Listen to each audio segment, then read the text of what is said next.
Hello, everyone. Welcome to Middle East Now. First, our headlines. Alex? Former President Donald Trump narrowly escapes an assassination attempt. Hamas claims its military chief, Mohammed Deif, is still alive after an Israeli strike. And the hostage negotiations are stuck again.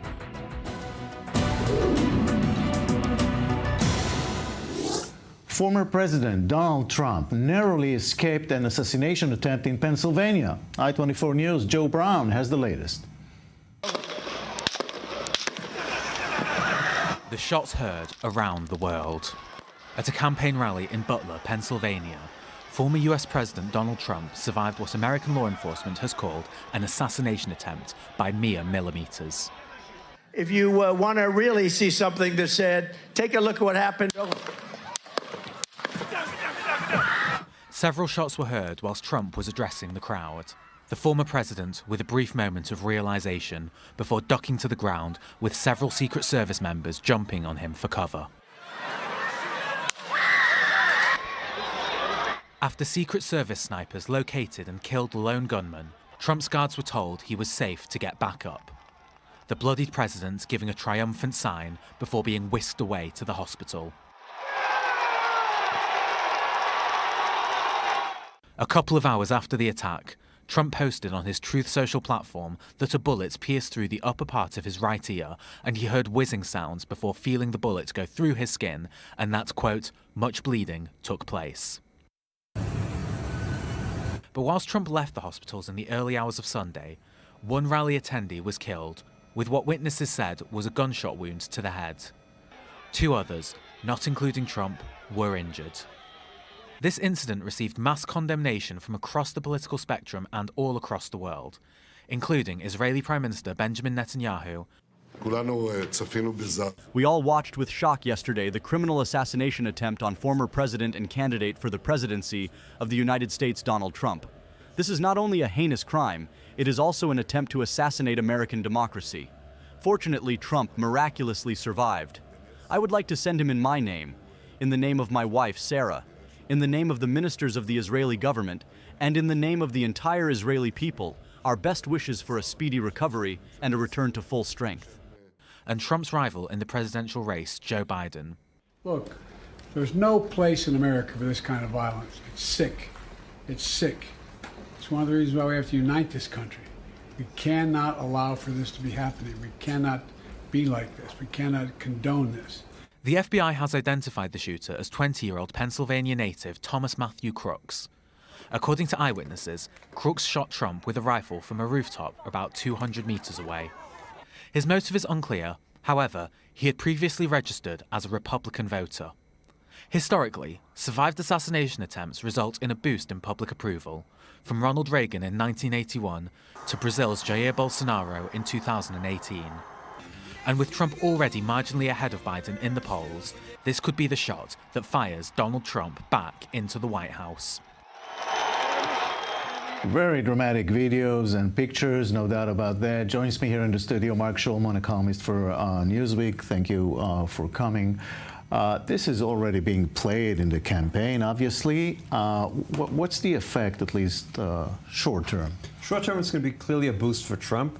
Clearly, the iconic picture of him with his fist in the air, the American flag behind him, is clearly going to be a boost that shows strength, just the opposite of what Joe Biden has been showing. So I have no doubt that we're going to see a jump in his polls, especially we're going into the Republican convention, and after conventions is usually a bump. So we're going to see an even bigger bump, I think, as a result.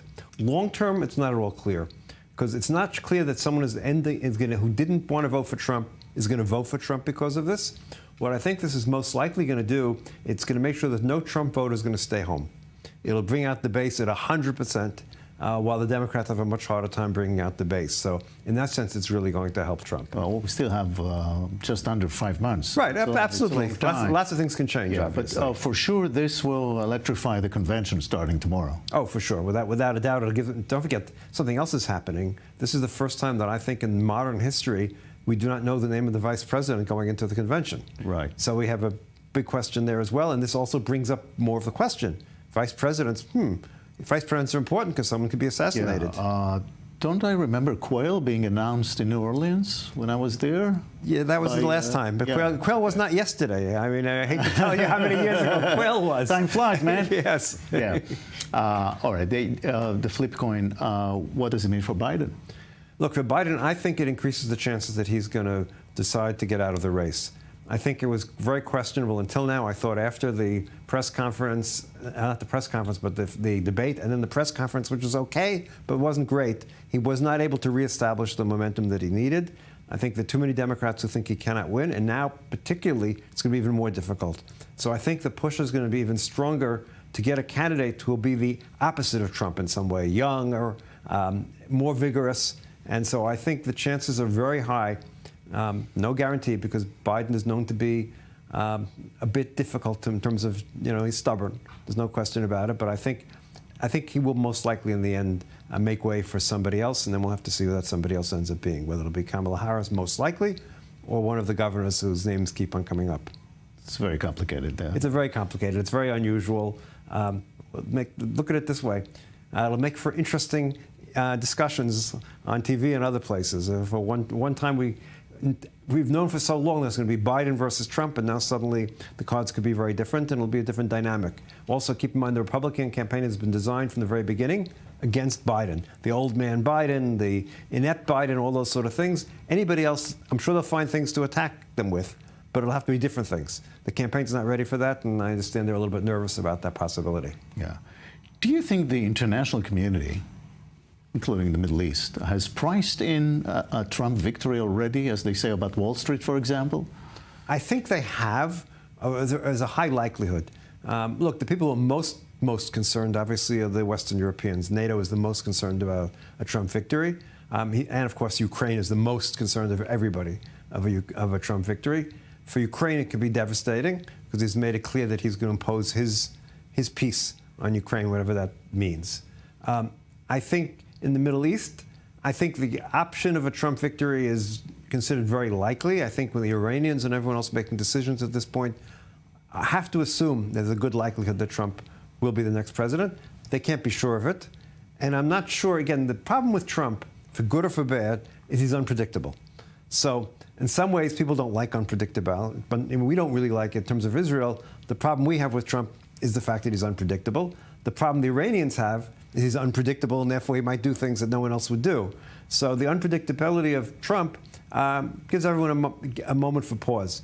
They don't know for sure what's going to happen. It's hard to game out what a Trump presidency is going to look like. It's much easier to game out what a presidency of any of the Democratic candidates would be. Right, a lot of surprises. So Mark Schulman, thank you very much for coming. The fate of Hamas military leader Mohammed Deif is still unknown after he was targeted by an Israeli strike yesterday. That comes as hostage negotiations were on a positive path and now are stuck again. I24 News' Jody Notilovitz reports. Commander Mohammed Deif is well and directly overseeing the operations of the Hamas military wing, is what one Hamas official told the Associated Press a day after Israel said it targeted the Hamas military chieftain in an airstrike. But in a press conference Saturday evening, Prime Minister Netanyahu said this was still unclear. The State of Israel, through the Israeli army and the security agency, struck in Gaza, aiming to thwart Mohammed Deif and his deputy, Rafah Salama. It is not clear that the two have been killed, but either way, we will get to the whole of the leadership of Hamas. It has since been confirmed that Rafah Salama, one of the purported masterminds of the October 7 attacks, body was found following the deadly strike in the Khan Yunis area.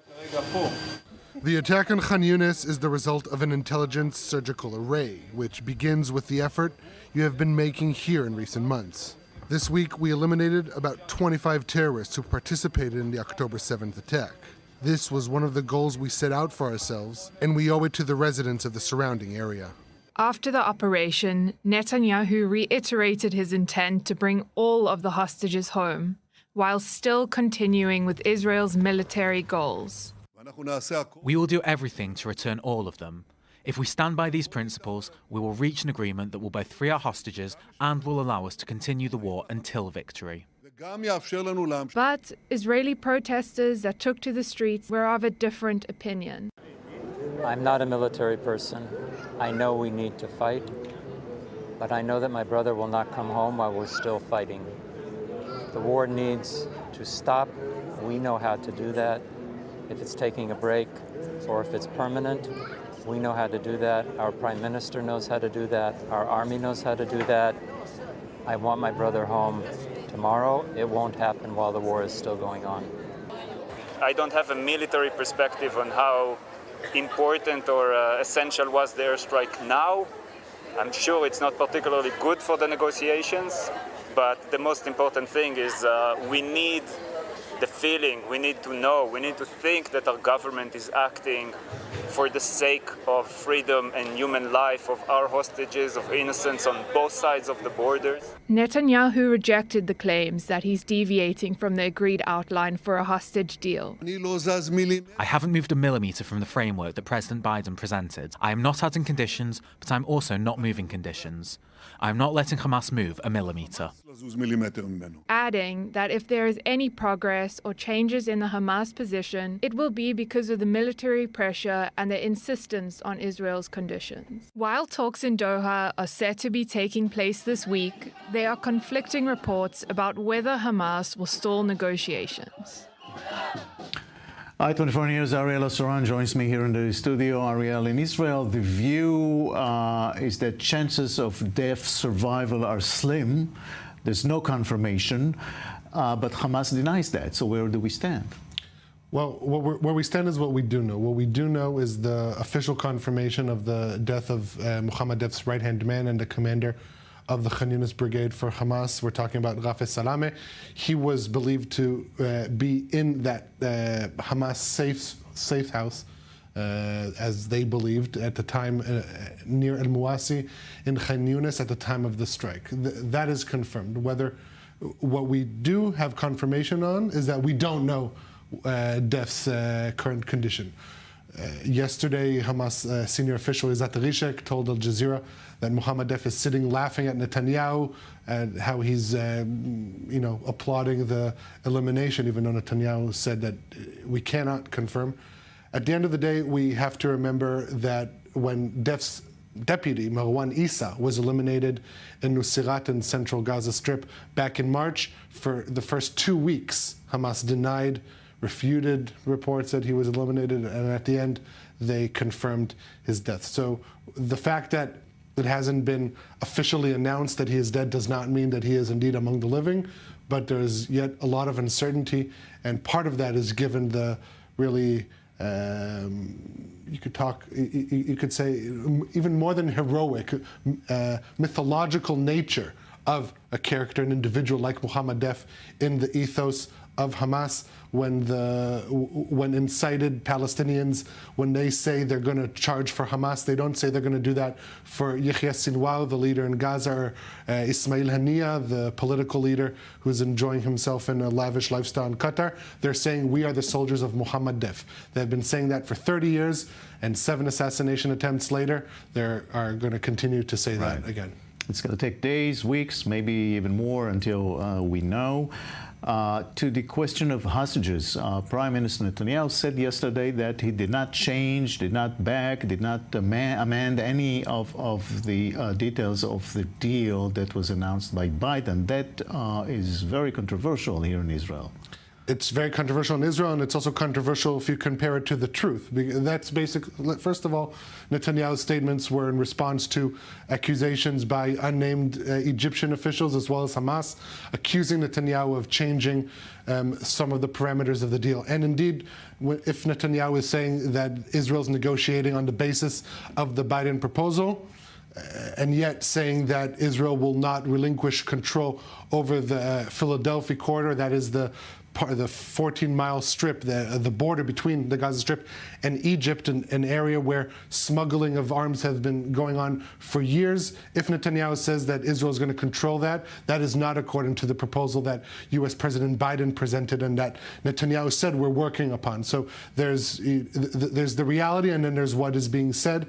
At the end of the day, adding different clauses, as the mediators have said, this is an obstacle for the negotiations. But if we take things at face value at the end of the day, what we know is that according to the Biden proposal, following phase 1 of the ceasefire, after the first 42 days in phase 2, there's expected to be a full and complete withdrawal of IDF forces from all parts of the Gaza Strip. That includes the Philadelphia crossing. So when Prime Minister Netanyahu says that Israel will remain in control of the Philadelphia axis and that it is operating in accordance with the Biden proposal, unfortunately, that's not true. It's a change, and according to at least the families, the hostage families, they see this as another attempt by Netanyahu not to agree to a deal because of his own political reasons. That's what they say. We'll get back to stuff later, Ariel, but now new details are emerging about the horrors of Hamas captivity. Andrei Kozlov is one of 4 hostages rescued last month. Now he tells his story. I24 News, Jody Notilovich has more. You understand what's going on, but why me?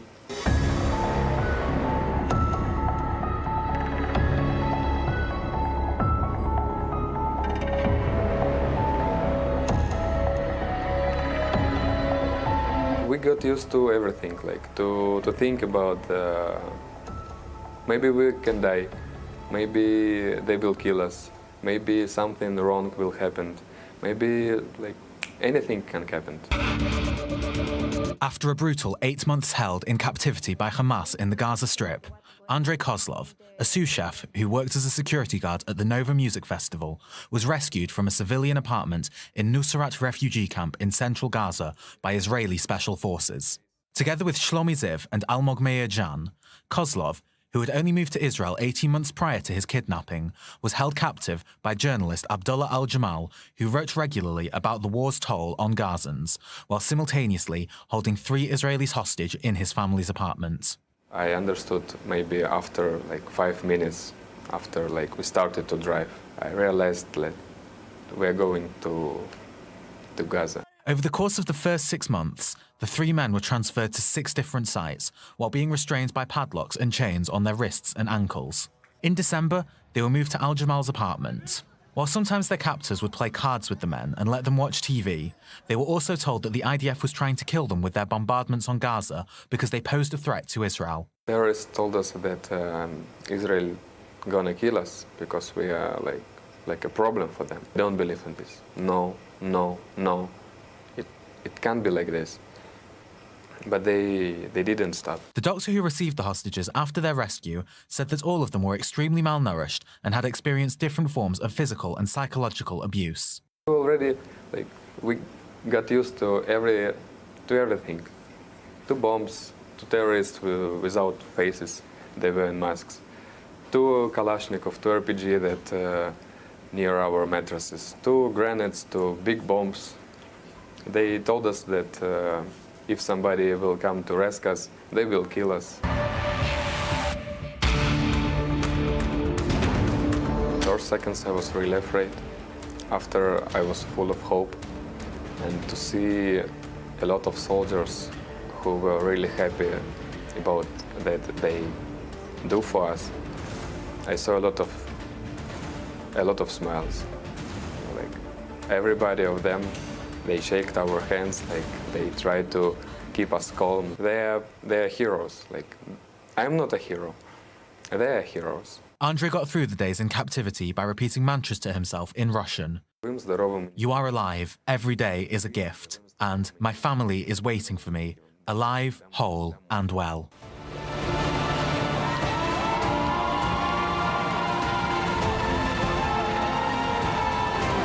In that day, I was full of emotions. It was a condition of highest level of adrenaline, and like you just came from there by helicopter, and now I'm here. Like, and you like, you see all of them. Wow, it's unbelievable. It's unbelievable. Story of Andrei Kozlov. The United Kingdom's new foreign minister arrives in the Middle East today. Minister David Lammy will be closely watched for hints of any shifts in British policy under the new Labour government. With more on that, here's our correspondent Robert Swift. Britain's top diplomat flew into Israel Sunday to set out his new government's foreign policy stance. On his schedule are meetings with Israeli Prime Minister Benjamin Netanyahu and Palestinian Authority Chief Mahmoud Abbas. But his first public statement was due to events in the United States. I condemn the political violence that we saw in the United States overnight. It's horrendous. On Monday, Lamy is set to meet with his Israeli counterpart, Israel Katz, and President Isaac Herzog before the obligatory visit to the Yad Vashem Holocaust Memorial. In many policy areas, the incoming Labour government has signalled a continuation of conservative positions. And new Prime Minister Keir Starmer has fought to remove the accusation of anti-Semitism associated with his party during the stewardship of Jeremy Corbyn. But the new administration may be more critical of Israel. I want to get back to a balanced position on Israel-Gaza. We've been very clear that we want to see a ceasefire, we want to see those hostages out. But when we see the tremendous loss of life, 38,000 people, women and children, the fighting has to stop, the aid has got to get in. It is considering dropping British objections to ICC arrest warrants against Israeli leaders, filed under the previous UK government. Lamy has previously expressed support for recognising Palestine as a state, as part of efforts to achieve a two-state solution. Palestinian Authority President Mahmoud Abbas blames Hamas for the ongoing war in the Gaza Strip. Ariel Saran, back to you here in the studio. It's no secret there's not much love between Hamas and Fatah. We know that, but this is an unusual statement. Very unusual, and I think very surprising. And it comes at a time when not only Israel is discussing with mediators and its partners about the day after in the Gaza Strip who will assume control. And until just a few weeks ago, Netanyahu pretty much marked off the PA as a potential force or body, that entity that could control the Gaza Strip the day after. And I think that is the backdrop of this exchange of blows, rhetoric blows that we're seeing coming out from Gaza yesterday. It started following the strike in al-Mawasi, according to Hamas-controlled Gaza Health Ministry. 90 people were killed, over 280 injured, and shortly after that, you had a PLO, a Fatah official, that's the ruling party of Palestinian President Mahmoud Abbas, basically accusing Hamas, saying that their presence among civilian population is what provides Israel the pretext to strike on civilian population. Hamas denied that, but then the PA doubled down and issued an official statement in the name of the presidency, basically saying that, quote, by providing these pretexts to Israel to strike the civilian population, meaning Hamas, is a partner in bearing responsibility for the tragedies and calamities that befall our people at the hands of Israel. And Hamas obviously did not like that, accusing the PA of comparing the executioner to the victim, saying that when the blood is pouring in the streets, this is not what the sides need. But if we go back to the PA's statement, I think the most important part is not necessarily the accusation of Hamas, but saying that in order to reach a better future for the Palestinian people, there needs to be Palestinian unity, cohesiveness, rallying around the Palestinian cause, which is what the PA is trying to champion. As I said at the start, we are seeing Prime Minister Netanyahu perhaps ease his initial objection to the PA, and we saw the head of USAID coming to Israel this week, and this week the foreign minister of the UK. I think we are seeing an attempt to prop up the PA. It could be, however, a little too little and too late. Just an historical reminder. I mean, Hamas ousted Fatah from Gaza. Threw them off from the rooftops in 2007. And bullets to the head. So there's a lot of history there.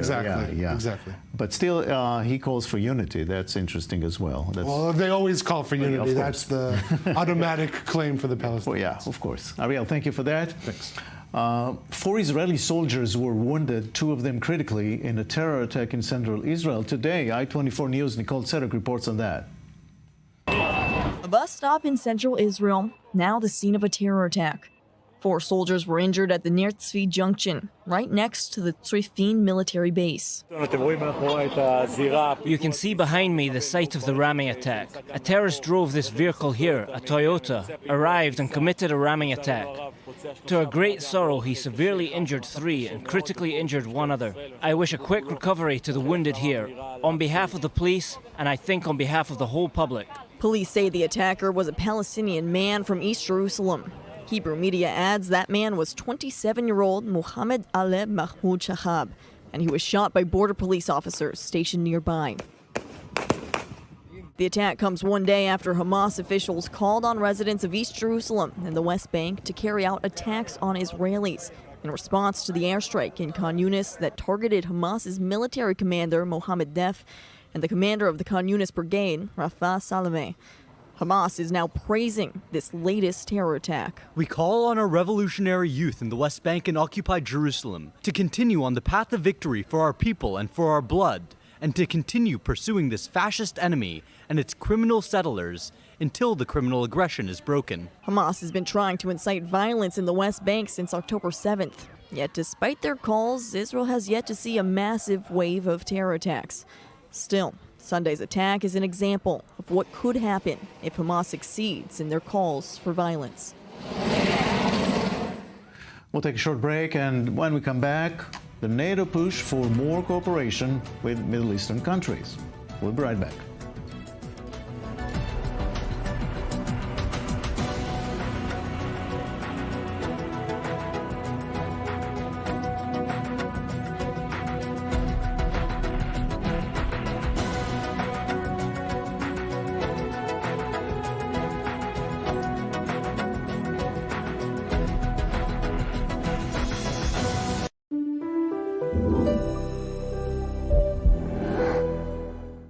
I had the mahala, I did an operation, and I had 34 treatments of radiation. After the treatments, I was halash, very, very tired. I couldn't even drive a car. A friend of mine says, Moshe, please, try the Z Medicare machine. I'm gonna bring it to you. I said, I don't need it, I don't need it. After 3 days, I started driving and I felt better. Since then, I'm always using the machine Z Medicare.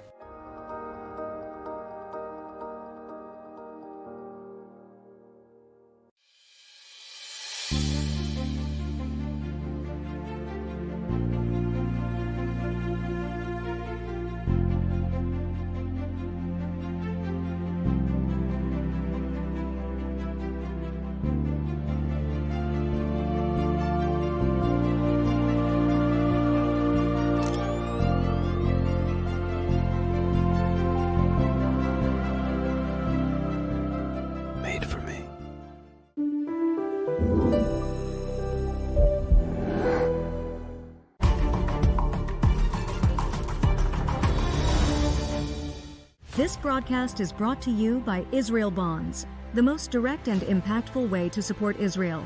Invest now at israelbonds.com.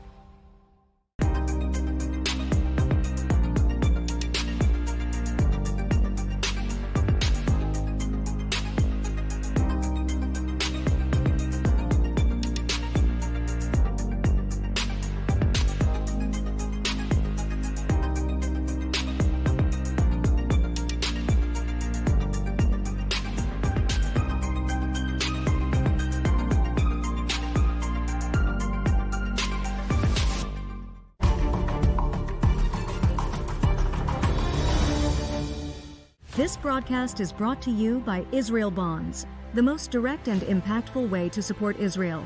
Invest now at israelbonds.com.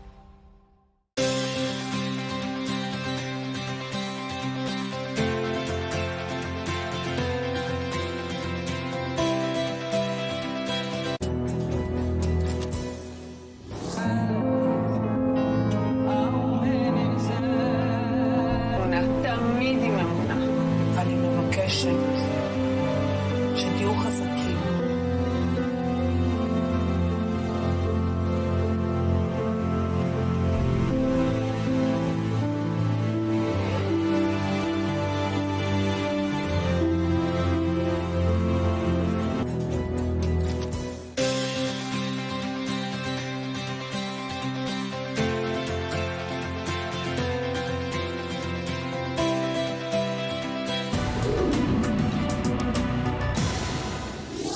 Welcome back to Middle East Now here in I24 News. 4 female soldiers, Israeli soldiers, were wounded yesterday in northern Israel after a Hezbollah attack. I24 News' Zach Anders is live now in northern Israel with the latest from there. Zach.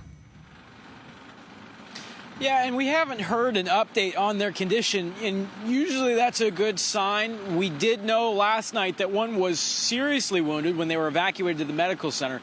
No updates yet at this point in the day, so we're going to have to wait and see what exactly took place there. A hallmark event somewhat. I mean, knowing that this was 4 injuries in one go, and from what we've been told, this was from falling debris after an interception was made. This was not the direct impact of a drone. So we're still trying to learn more about this. It happened in Kiryat Shmona last night, a major event there. As we zoom out, we see continued strikes by the IDF in Lebanon, lighter than we have seen in previous days, but still there. And as we go out even further, we're still trying to learn more about what took place last night in Damascus with a strike that took place there on what the IDF says was a Syrian military facility. The players involved, the Syrian military, 1 dead, 3 others wounded. The Syrian state television is saying that this took place, a strike on a house. We can't confirm that, and we obviously can't confirm, not being in Damascus, what this building was used for. The images from the scene show a really significant destruction from this strike. The IDF says this is in relation to a launch that was targeting a lot with drones that came out of Syrian territory, and that this site facilitated that launch. We still don't know exactly where exactly the interception took place of what was launched from Syrian territory, but knowing that's a huge distance to travel to get into the area of Eilat into southern Israel and crosses through Jordanian airspace. So still a lot of question marks about what took place there. At this point in the afternoon, 3 attacks Hezbollah has claimed responsibility for. We don't have any reports today of damage or casualties, but we're still keeping a watchful eye on Hezbollah's actions, as the IDF today, the Defense Minister Gallant, saying that the state of readiness here with the North and the troops that are staged in this area continue to increase their readiness and their preparedness. That he's again reiterating his call that he's made probably more than a dozen times throughout this entire conflict, that the troops are prepared here in the North for any eventuality. All right, Zach Anders, thank you very much, live from northern Israel. Here in the studio, I24 News' Ariel Saran. Ariel, what's the latest on the diplomatic front, if anything? Yeah, there's not much because it's pretty hush-hush, as diplomats often like to work under those conditions. We know that in recent weeks, American mediator Amos Hochstein was here. The French are involved. A recent report in Bloomberg shows that the Italians are involved as well, trying to find a diplomatic solution.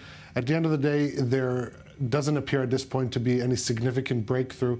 And I think the people who are most watching this are residents of northern Israel, because they've been promised that they'll be able to return home safely by August 31st, and they'll be able to open the school year regularly on the 1st of September up in the north. But as long as they will be able to see Hezbollah operatives, Radwan special forces, from the windows of their homes still along the border on the Lebanese side, for them that is not safe conditions to return home. We know that these diplomatic efforts are ongoing, but as far as the Lebanese side is concerned, they're not even talking about that right now. Over the past 3 days, all they've been talking about is the internal political situation where they haven't had a president for over a year, and there's a political infighting. So there hasn't been any apparent breakthrough in these talks. They are, to my understanding, still ongoing, but not at the same intensity as ceasefire talks for the South are going. And at the end of the day, I think what diplomats are looking at is the statement by Hezbollah leader Hassan Nasrallah, saying that a ceasefire with Hamas in Gaza will also be in effect in Lebanon. The question is that acceptable for Israel? And even more so, is that acceptable for the residents of the North? As far as the latter is concerned, I'm certain it isn't.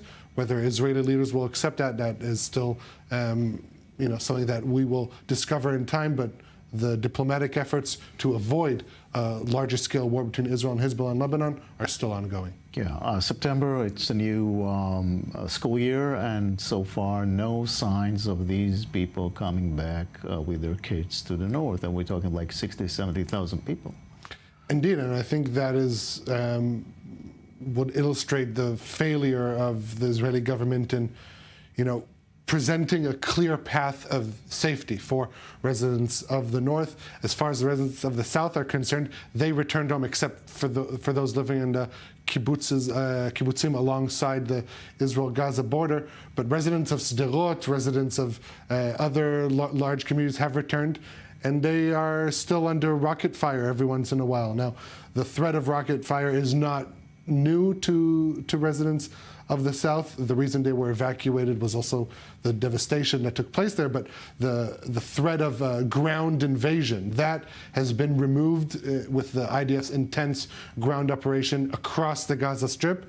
As far as the north is concerned, that threat has not been removed, and you have for over 18 years now Hezbollah violating UN Resolution 1701, prohibiting them from carrying arms south of the Litani River, and in the absence of a diplomatic solution to enforce that UN Security Council resolution, the residents of the north find themselves without any real plan for a safe future. As we speak, the Israeli Chief of Staff, the IDF Chief of Staff, is saying in a press conference, we do not forget the residents of the north, and we are getting ready for the next phase in Lebanon, whatever that means. Well, the IDF issued today a statement of another drill for operating in the north, maneuvering in hilly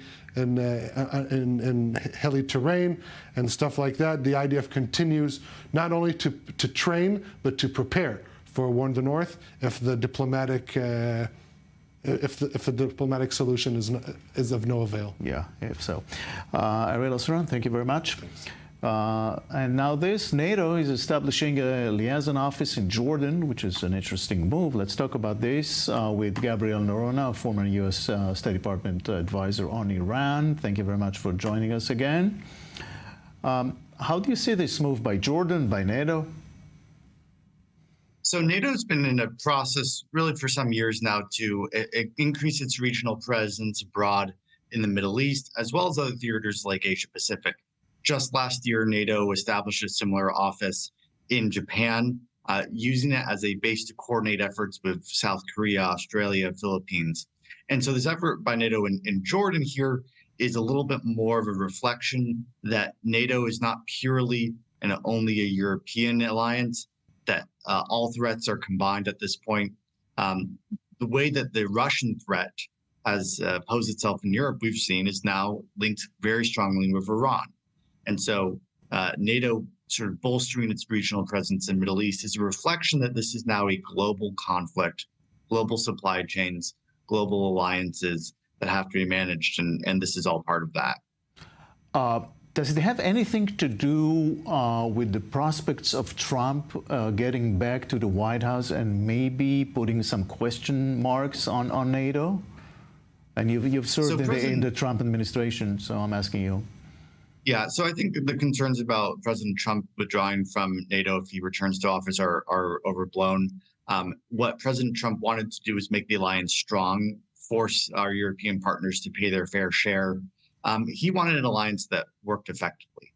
And so I don't see the Jordan move as trying to be something that's in response to Trump. I think it's a proactive, thoughtful measure to say this alliance needs to tackle broad problems beyond just Europe. Now, I think the step with Jordan is something that would be supported by both parties. Republicans and Democrats have good relations with Jordan. It's not perfect. Certainly the October 7th attacks and since then have put some strain on that relationship. But it's important to remember Jordan was the only other nation along the United States and the United Kingdom that helped Israel defeat the attack from Iran in April of the drones and missiles incoming. Jordan continues to be probably the most stable Arab country in its immediate region, as Iraq is falling under Iranian influence. And so this is, I think, a good effort to try to stabilize the region and lay down some roots here for more stability, more military cooperation. Yeah, interestingly, NATO also says that it's working more closely with partners such as Iraq, Tunisia, the GCC states. Is this a broader move? Yes, this is, an effort to say, ultimately, Russia is looking to have countries on its side, part of its weapons network, its regional influence network. And yes, the State Department is going to do its diplomacy, but that's on usually the foreign ministry side. Having these NATO offices to say this is not just an American military outreach, but a European and Canadian and American outreach to say we want to be strong partners with you. We are the partner of choice is a really important signal to say, we are the system that is going to make the most sense for you, not the Russians, not the Chinese, not the Iranians. We are a reliable partner. We're not going to provide aggression, but we'll stand against military incursions that happen anywhere around the world. Yeah. Well, this is like undercurrent. Do you foresee Middle Eastern countries working openly with NATO? I'm not talking about membership, but at least openly. I think what they are interested in is intelligence sharing and military cooperation. You're not likely to see joint military exercises. I don't think NATO has any interest in expanding its membership offers to countries outside Europe at this point. It wants to be a somewhat limited alliance, focused primarily on the Russian threat, but acknowledging and monitoring threats elsewhere. If you start adding countries, even like Jordan and Iraq and Tunisia, into the alliance itself, you're going to dilute its core mission and purpose. So I think there is a limit here to just how far NATO cooperation with any of these countries is going to go. All right. Gabriel Noronha, thank you very much. For me. The UAE announced a cabinet reshuffle that includes also a new defense minister and a deputy prime minister. Bastien Barry, our man in Dubai. Good evening, Bastien. What's going on? What is the goal of this? Well, this new defense minister first is a young man, and he's very present and visible on social networks. And the aim is to use this kind of soft power in a way to continue asserting the country's defense strategy, which is based on a series of guiding principles. First, countering Iranian threats.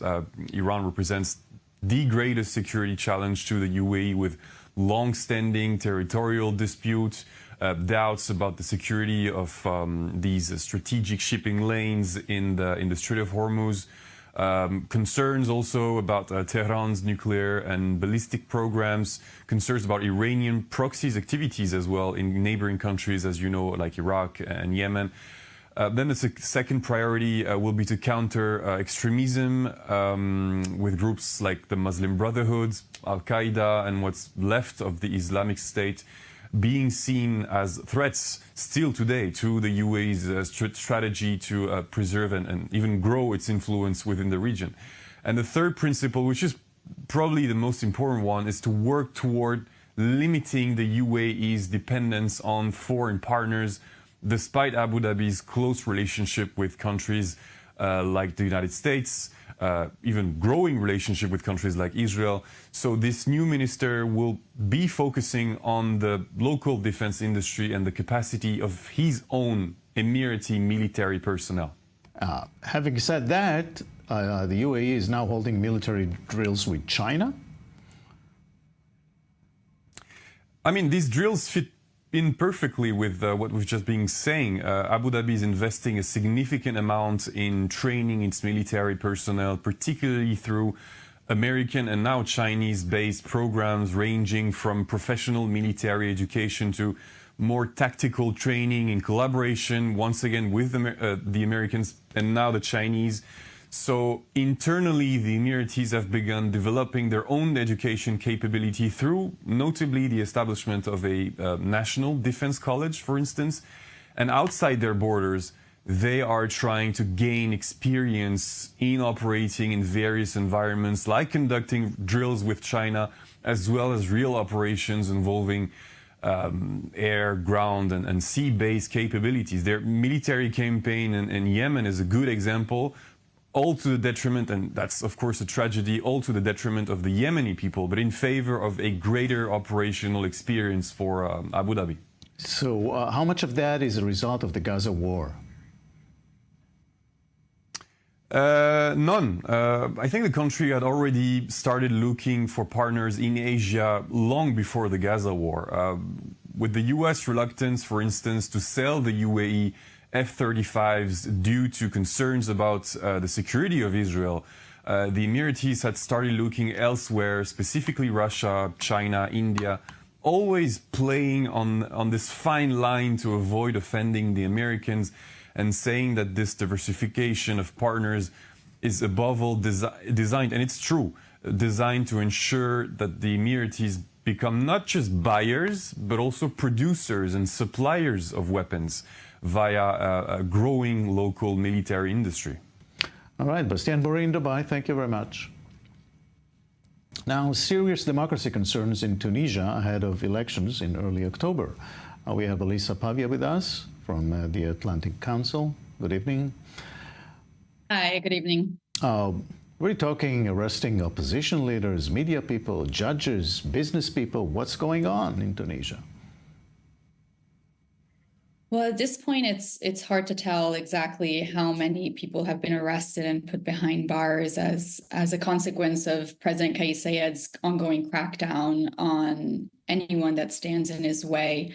He recently announced the upcoming election date for October 16, 2024. But as you rightly said, this comes at the backdrop of a continued democratic backsliding that has begun in July of 2021 and has been relentless at this point. And so even though we may see,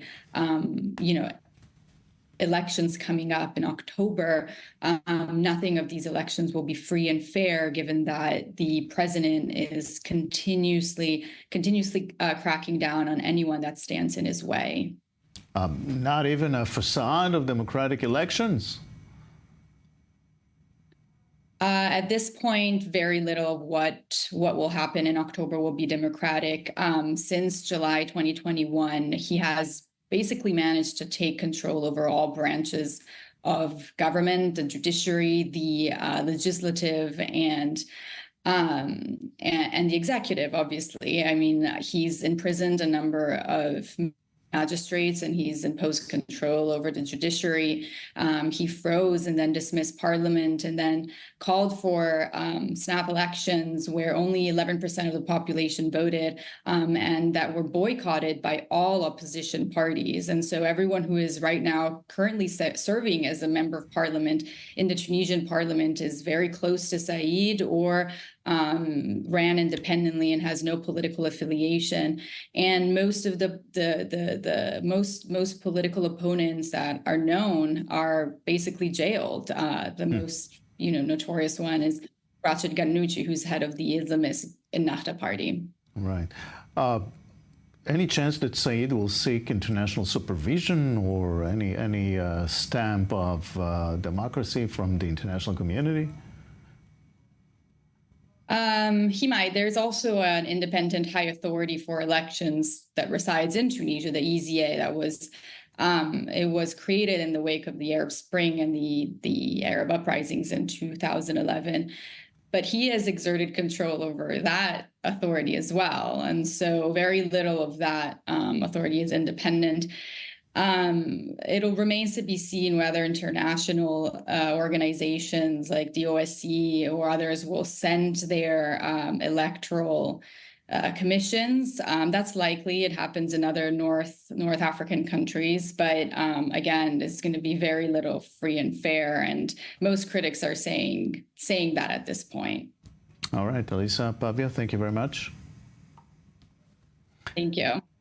Now, this story, 83-year-old Holocaust survivor Shalom Korai never had a family until the result of a DNA test changed everything. Take a look at this story. A miraculous meeting for 83-year-old Holocaust survivor Shalom Korai.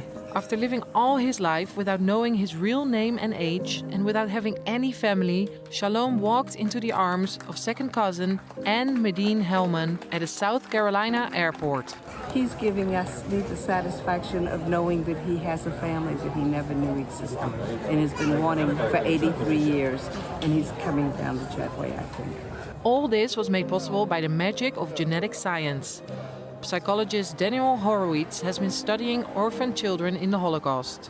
Through DNA testing, they matched on MyHeritage and found out Korai's grandfather was actually the brother of Ann Hellman's grandfather. When I approached Shalom, he revealed that he knew anything about his family. He was an orphan. He never met, not the parents, any kind of other member of his family. He was alone in this world. Korai, who speaks mostly Hebrew, couldn't stop smiling, even if he didn't completely understand all the commotion that was going on around him. He and Anne spoke often since the DNA breakthrough, first in letters and later on video calls several times a week.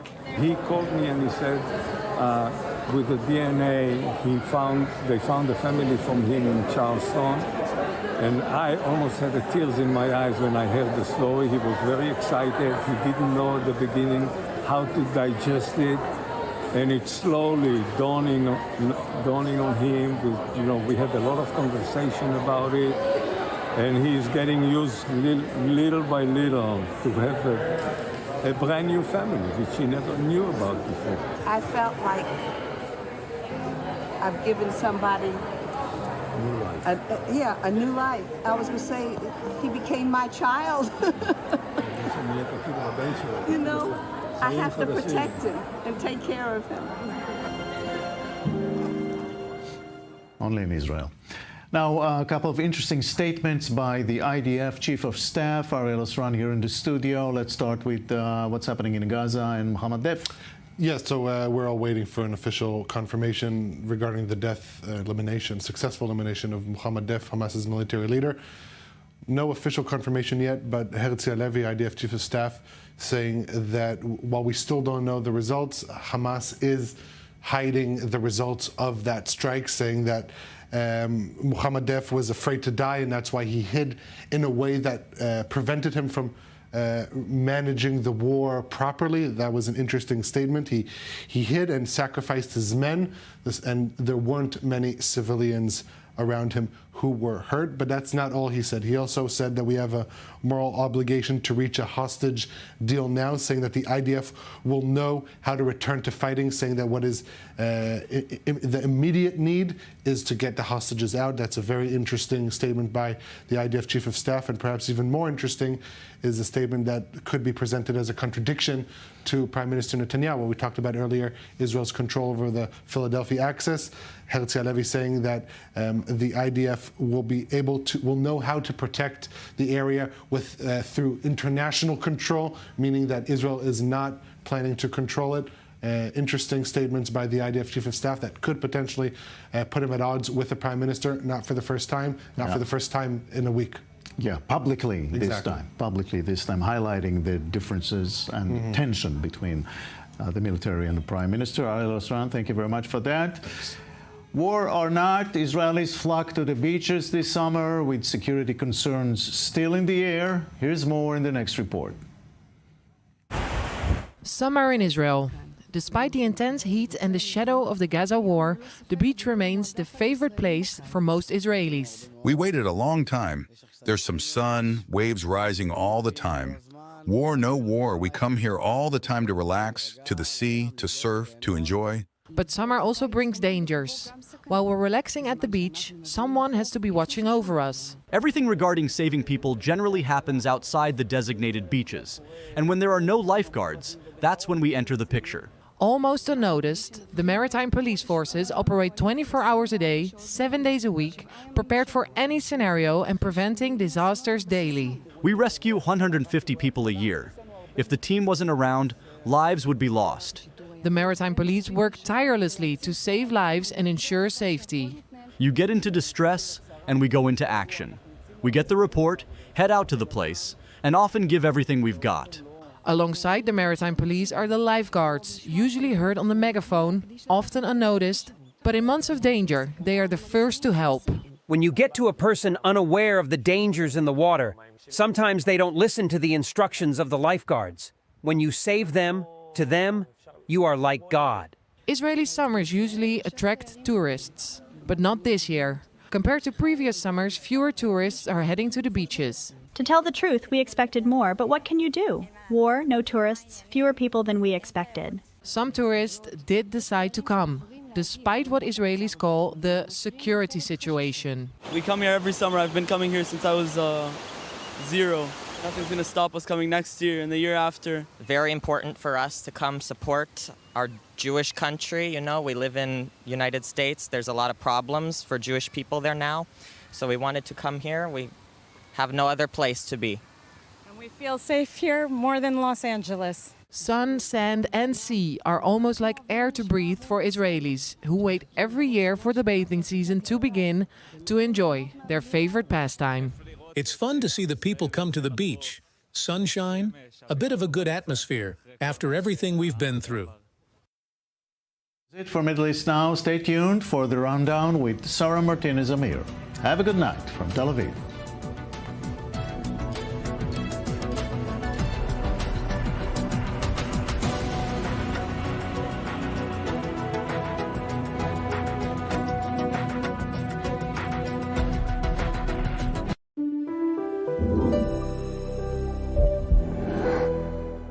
My asthma used to be very bad, and then before the Z medic machine, I had to use the nebulizer a lot, and I wasn't able to run as much. I wasn't able to swim and go in the water for as long. We've been struggling since he's a newborn with asthma, with the nebulizer and the steroids, the Prelone, the prednisone, sometimes hospitalization. Z medic machine is very highly recommended. If this could keep us off steroids, it's an unbelievable machine, this Z medic machine.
A new voice is about to be heard. אתם צופים בערוץ החדשות I24 News. I24 News launches its 4th channel in Hebrew, broadcasting 24 hours a day, 7 days a week.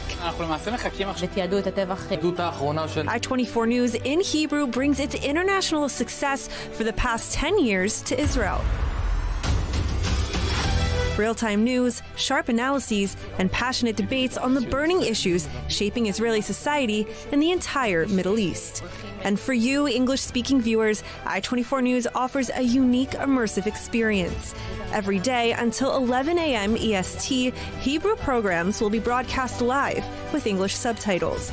And from 11 a.m. EST, back to your favorite shows in English.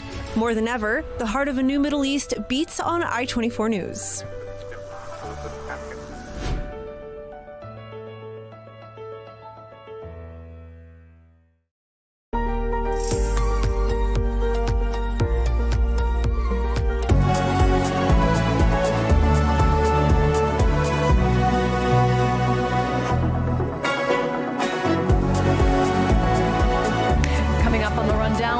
Has confirmed the commander of Hamas's Khan Yunis brigade was killed in Saturday's precision airstrike targeting him and Hamas military leader Mohammed Deif, but the leader's fate still remains unknown. 4 IDF soldiers were wounded in a car ramming terror attack in central Israel today. And former U.S. President Donald Trump is calling on Americans to stand united after he survived Saturday's shocking assassination attempt.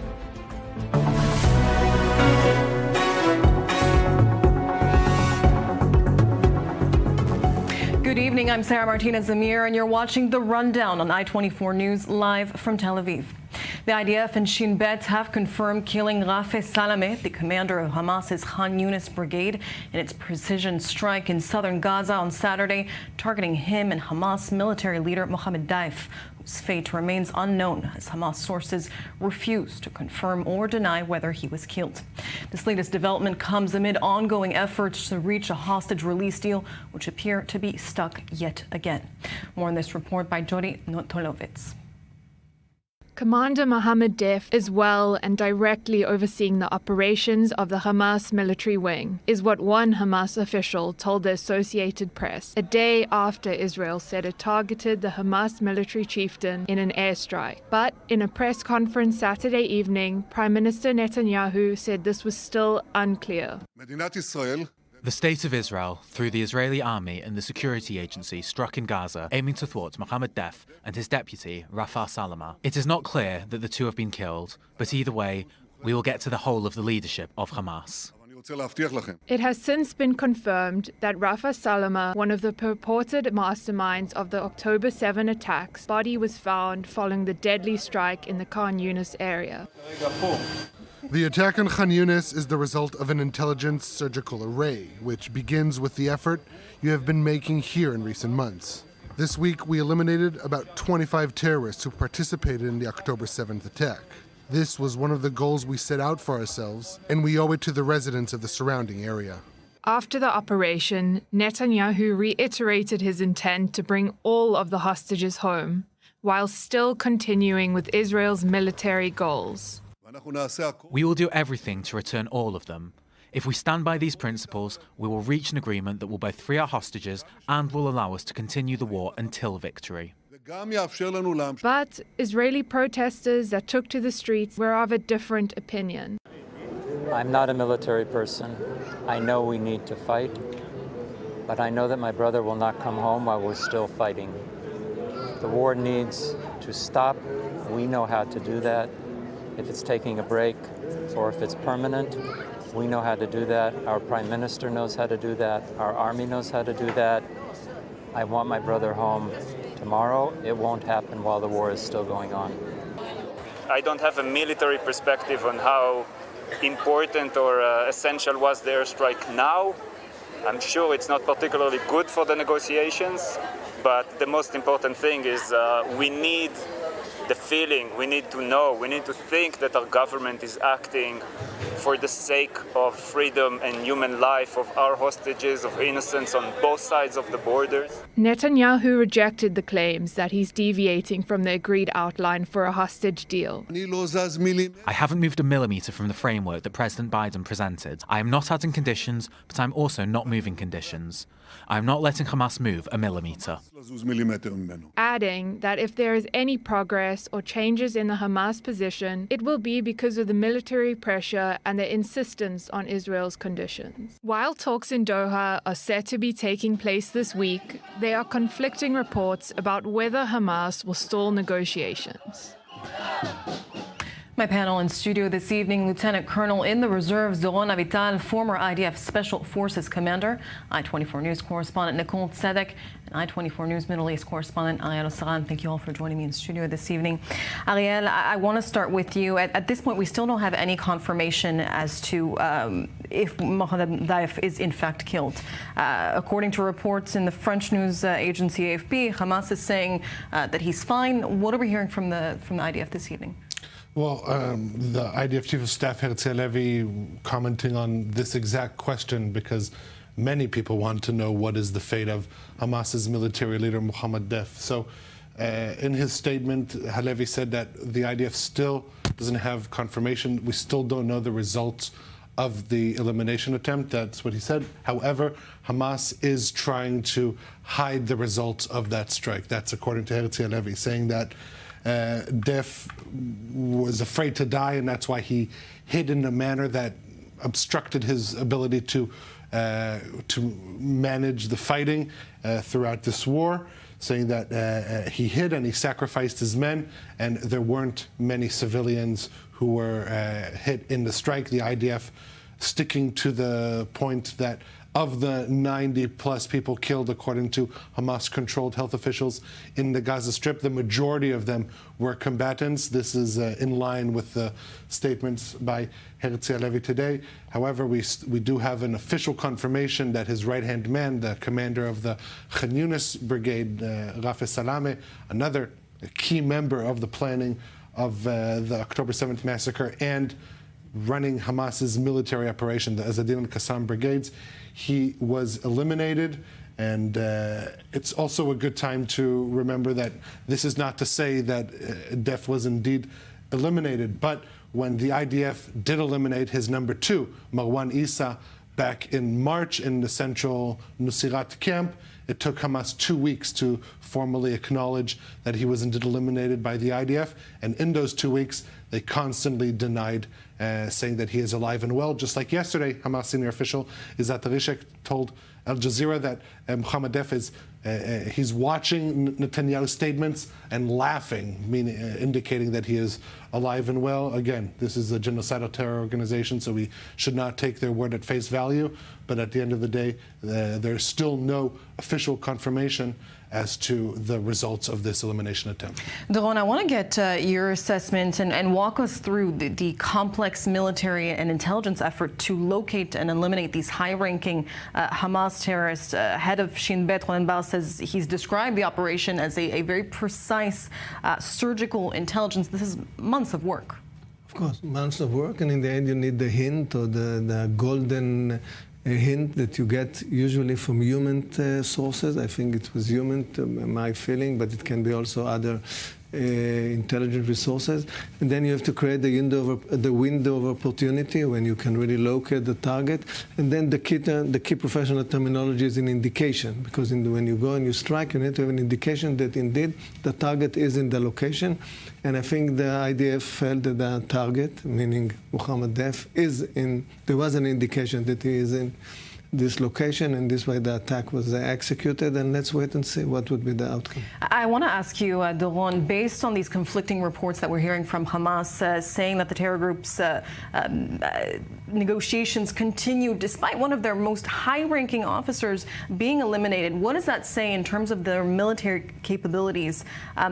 In your eyes, has military pressure proven effective against the terror group to the point where they're so desperate for a deal or negotiations to appear like they're continuing? Yeah. First of all, let's hope so. I mean, I think the military pressure has its effect. The question is, of course, whether in the end, it creates the scenario in which the deal can be executed. So I think this is a good sign that they indicate they don't want to be seen as the side in the bargain that run from the deal.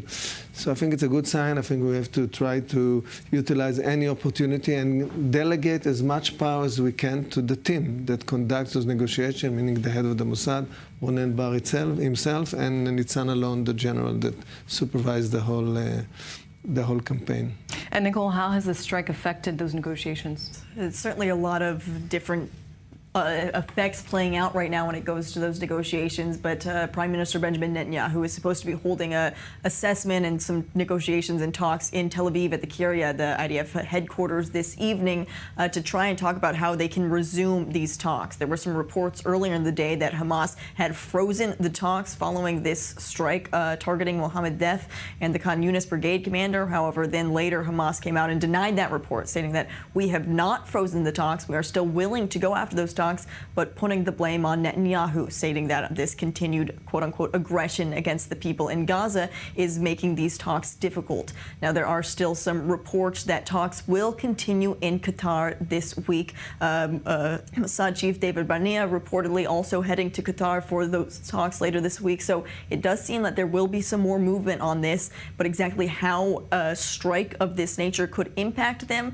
we're continuing to hear. Is it going to put more of the pressure on Hamas to agree to a deal, or momentarily stall these talks, but in the end still put more pressure and have them agree to it no matter what? And Ariel, if Deif is in fact dead, who would replace him? Oh, that's a big question. We have different reporting coming out. First of all, we have to start with, we don't know if he's dead or not, so it's a bit premature to name his successors.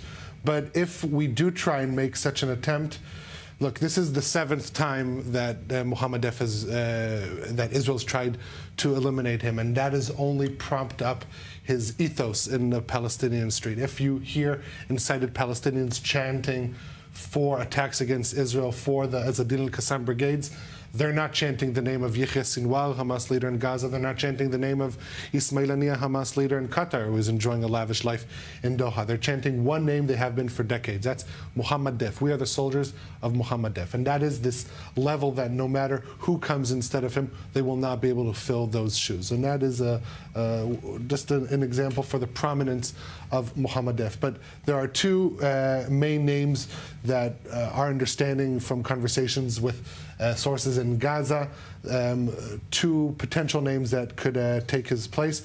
One is Mohammed Sinwar, Yahya Sinwar's brother, also the head of the Southern Command for Hamas's military wing, the Northern Command for Hamas's military wing.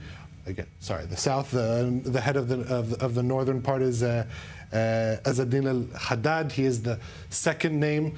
Now, I think the former Mohammed Sinwar, he's perhaps seen as the higher-ranking member or the more likely successor, but again, first of all, this is still premature. We need to wait. At the end of the day, these two options, Sinwar or al-Haddad, both are the commanders of the southern and northern brigades of Hamas, respectively. That shows their military prominence. But unlike Mohammed Deif, they weren't there at the start of the terrorists during the first, second Intifada. Mohammed Deif, along with Yahya Ayash, were the first ones to really start these suicide attacks against Israeli civilians and soldiers. And so no matter who it is, no one will be able to fill the shoes of Mohammed Deif, and that's why the IDF really wants the results of his elimination to be successful at the end of the day. All right, I want to move on to the other top story today.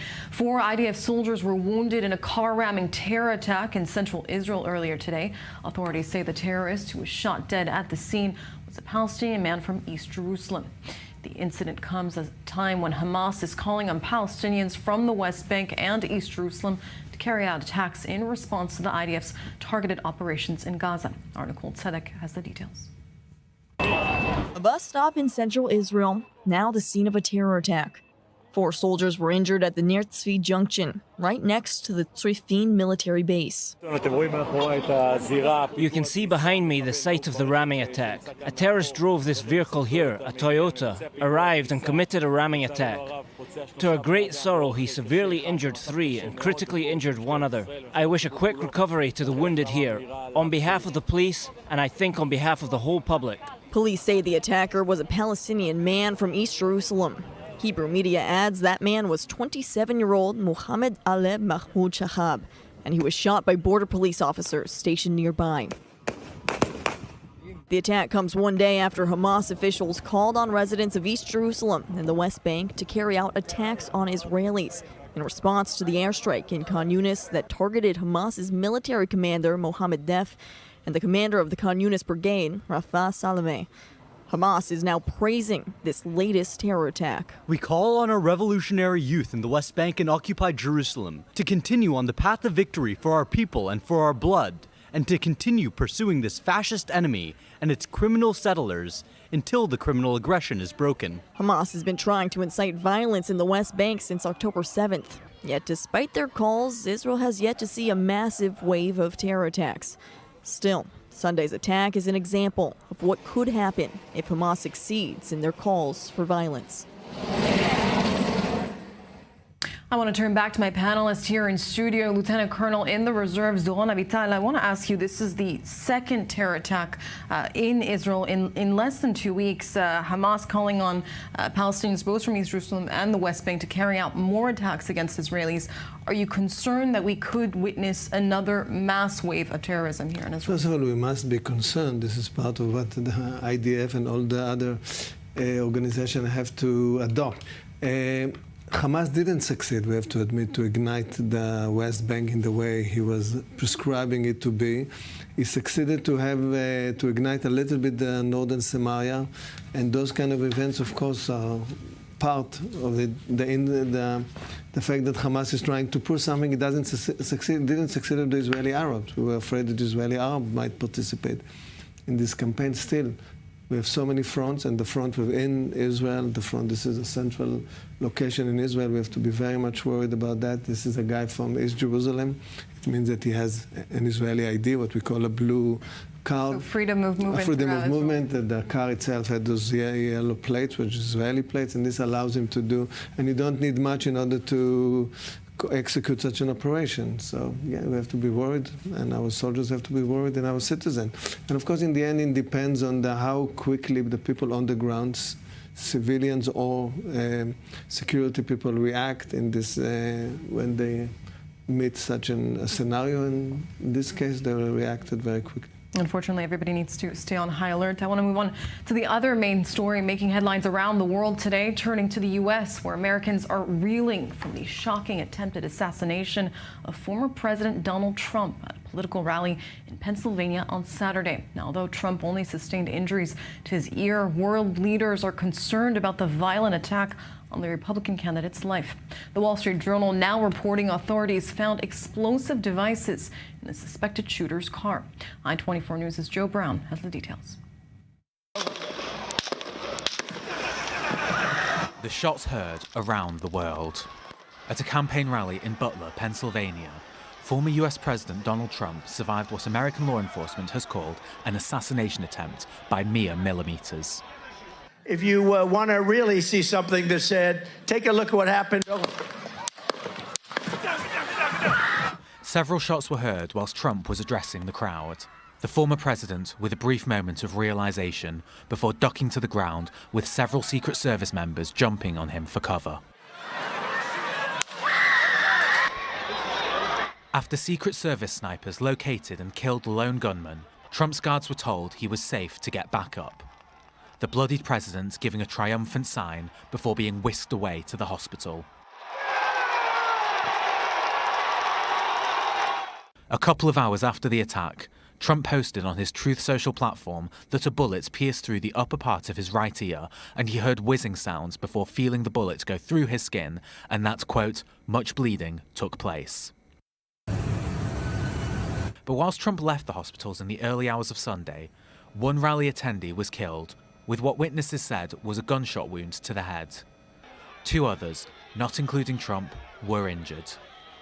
This incident received mass condemnation from across the political spectrum and all across the world, including Israeli Prime Minister Benjamin Netanyahu.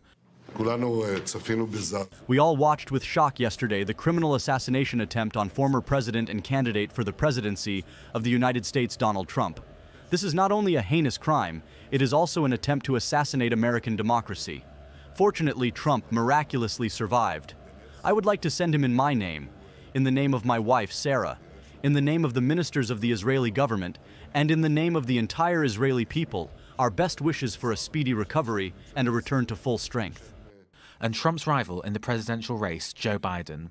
Look, there's no place in America for this kind of violence. It's sick. It's sick.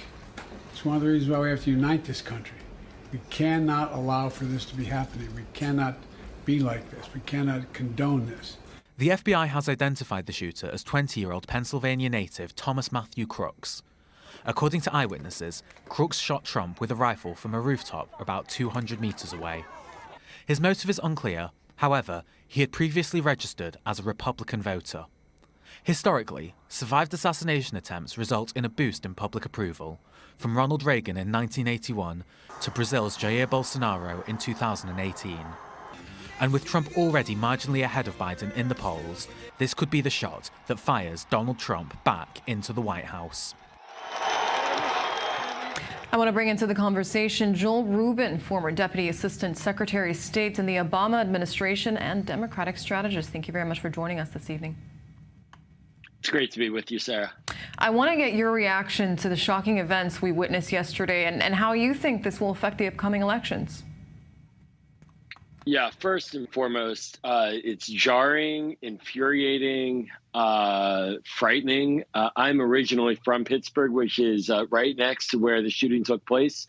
And only 6 years ago, roughly, we had a shooting at the Tree of Life Synagogue in my neighborhood. So this is becoming all too commonplace. We've had multiple attempts at elected officials, members of Congress, the Speaker of the House, Nancy Pelosi's husband as well. This has to stop, and this means the rhetoric has to calm down. The politics of this certainly are unclear right now because this is, in terms of elections, we're about 4 months away still, and that's a lifetime. And you know, even in Israel, after the assassination of Yitzhak Rabin, there was an election 7-8 months later, and an alternate candidate, Prime Minister Netanyahu, won, and not someone from Rabin's party. I mean, who knows how this plays out? But Americans are united in their anger and frustration at the kind of violent rhetoric and the violence that we just saw yesterday. Well, you mentioned that charged rhetoric. Are you concerned that this could trigger more violence? Yeah, I'm very concerned about the violent moment that we're in. I personally have run for office and sat in elected office as well at the local level. Politicians are vulnerable. Politicians are people, just like anyone else. Gabby Giffords, who was a congresswoman and still living, a former congresswoman, she was shot a dozen years ago at a function in her district, just meeting with her constituents. There's no way to hermetically seal and bulletproof American political leaders. And even with someone having the Secret Service there, Donald Trump, as we saw, there still was a way for an assassin to get a clear shot at this gentleman speaking in front of a crowd. So it is a very frightening moment. I do worry that we have a lot of loose cannons out there. And what this does mean at the end of the day is that the political rhetoric across the board needs to consistently state that violence is not acceptable and tone down the imagery and anger tones. We can have a debate. We should have a debate about issues, but the tones and the language, it's really going in the wrong direction here in the United States. Absolutely. And as our correspondent mentioned in the report that we just watched, the attack could also potentially help propel Trump forward in those polls, which he's already faring very well against Joe Biden. Yeah, I think, you know, if I were to put my Republican hat on, obviously I'm a Democrat. I do want to say also, it's important to note, I'm married to a Republican, and there are ways for us in the United States to get along across party lines. And I've been shocked to see how partisan relationships have now become. And that's something that we need to work on often on a daily basis. But I'll tell you, when it comes to the Republican Party right now, certainly this is going to motivate, I'm sure, support for Donald Trump quite a bit. That doesn't mean that independents and Democrats are going to rally to him. The rallying to him is support for his health, his well-being. He has the right to be alive. He has the right to be a candidate. He has the right to compete for office. And no one has the right to take that away from him through an act of violence. In terms of his base and his party, though, clearly this is going to be very important emotionally for them. And I think that does matter heading into an election. Emotions matter, turnout matters. And in that way, I'm sure he'll see a lot more consolidation of support amongst wavering Republicans. And Joel, many in the Democratic Party are publicly calling on President Biden to step down. I want to hear your thoughts. Do you believe the 81-year-old president should step down? No, not at all. I think that Joe Biden has done a remarkable job as president, 3.5+ years, showing indeed what it means to be a president. It's not all about a 90-minute debate. He had a horrible debate a few weeks ago. Everybody knows that. He's admitted it as well. And they had a fantastic press conference at the end of a triumphant NATO summit here in Washington. So we have a lot of internal bickering happening right now in the Democratic Party.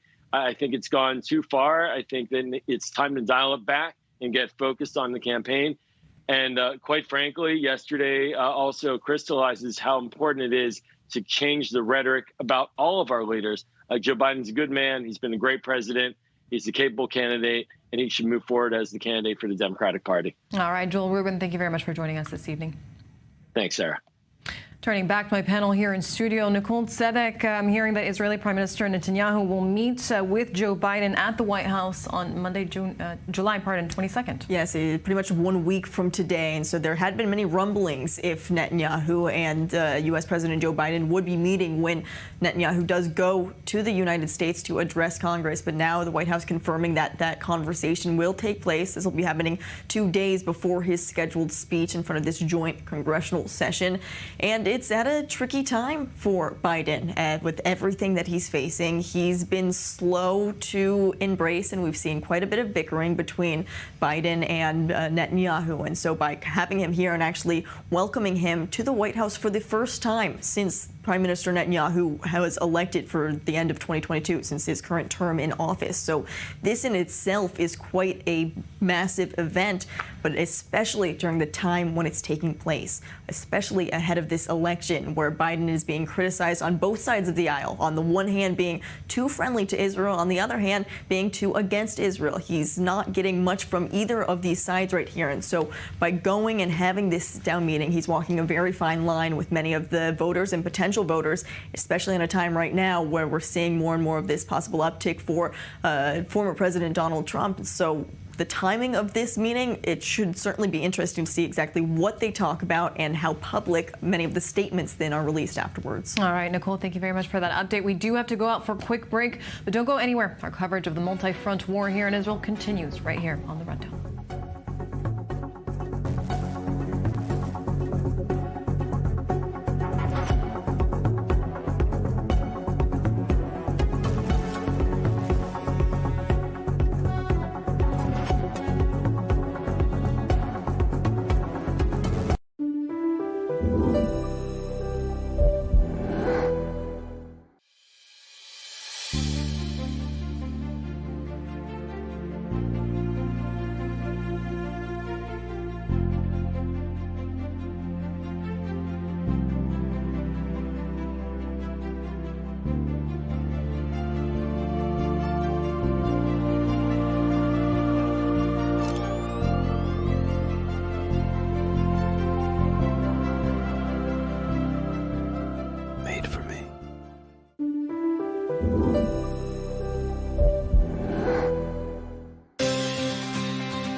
שתהיו חזקים.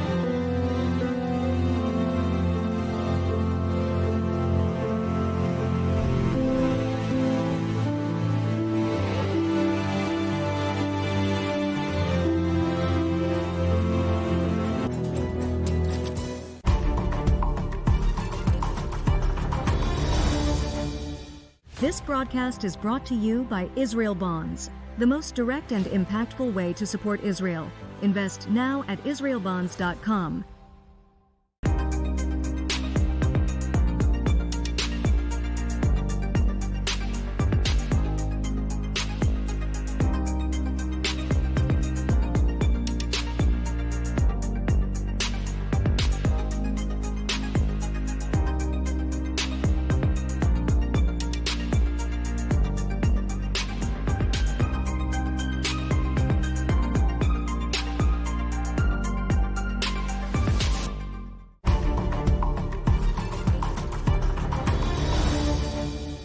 This broadcast is brought to you by Israel Bonds, the most direct and impactful way to support Israel. Invest now at israelbonds.com.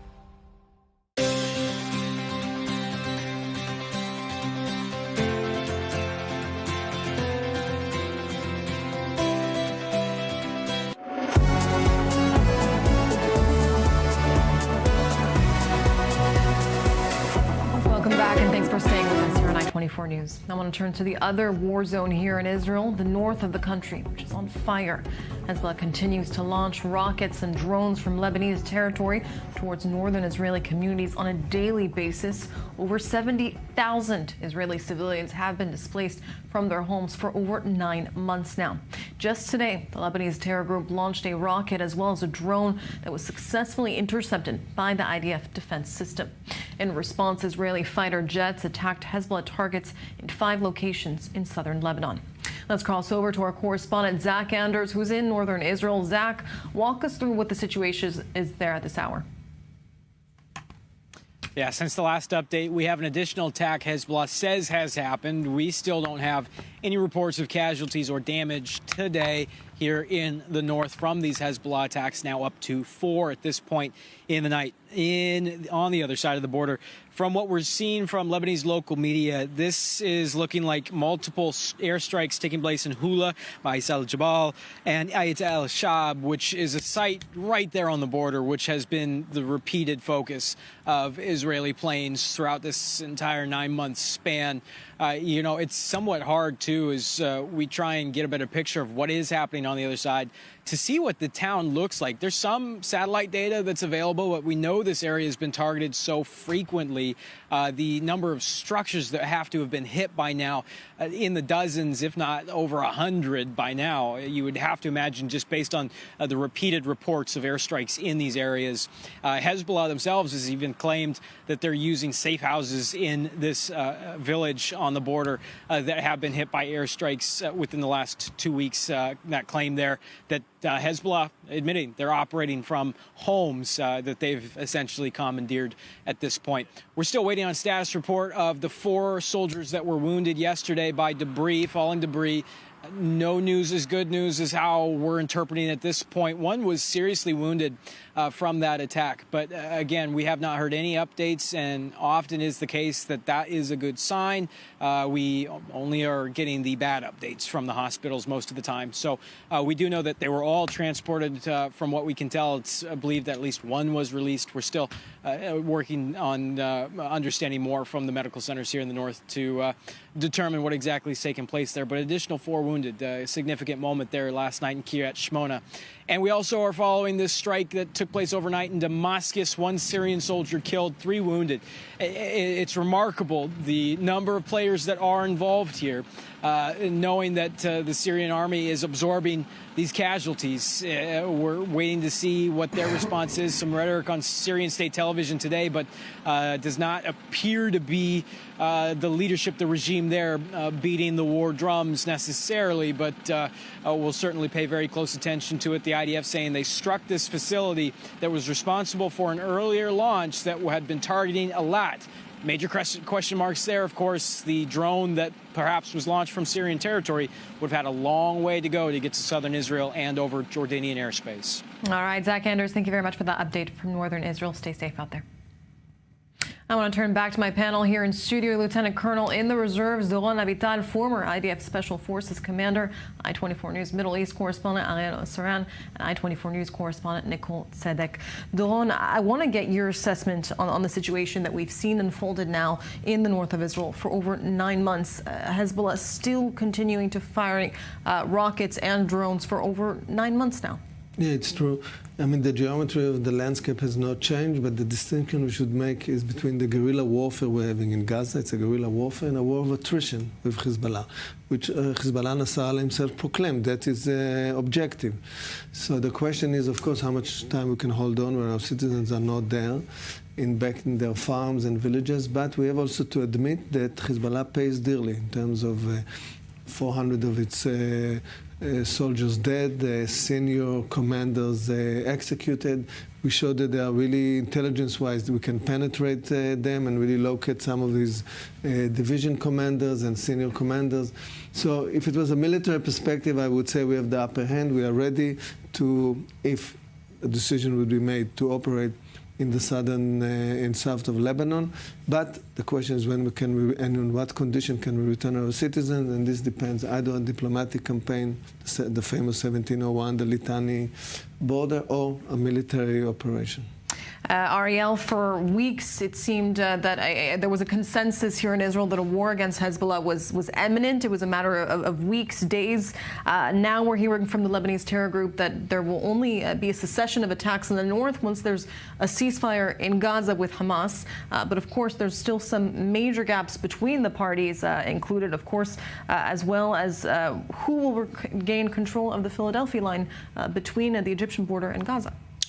Indeed, that is a point of contention. I mean, at the end of the day, we've heard Egyptian sources and also Hamas accuse Israel, accuse Prime Minister Netanyahu of adding different points to the talks, to the negotiation.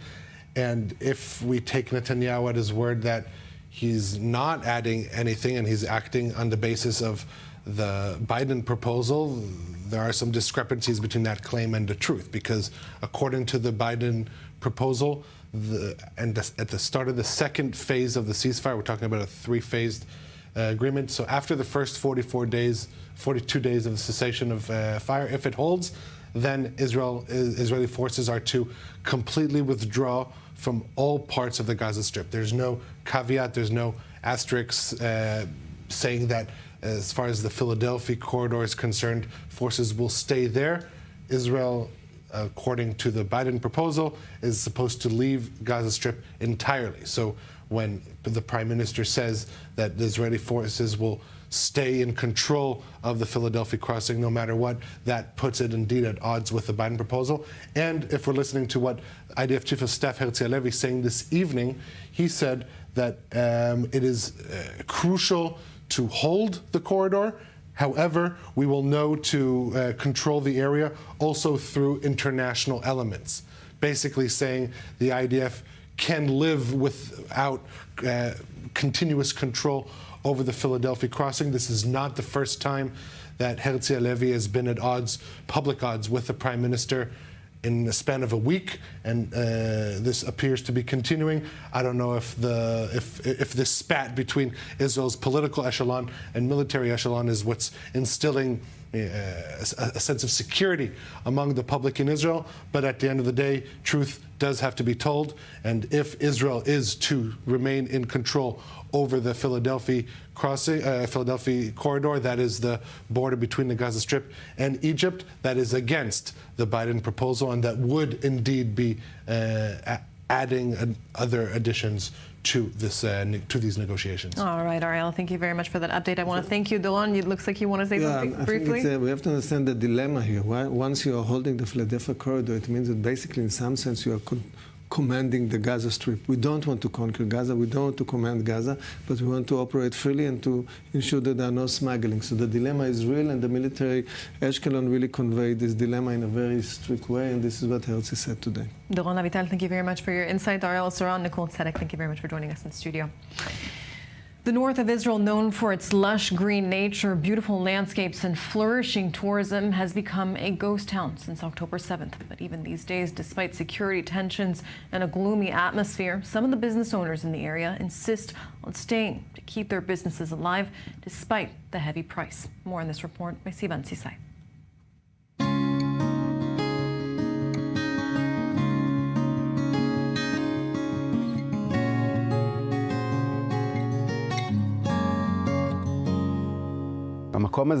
This place is usually bustling. Normally at this time of day, people are already waiting in line to get a plate of cheese.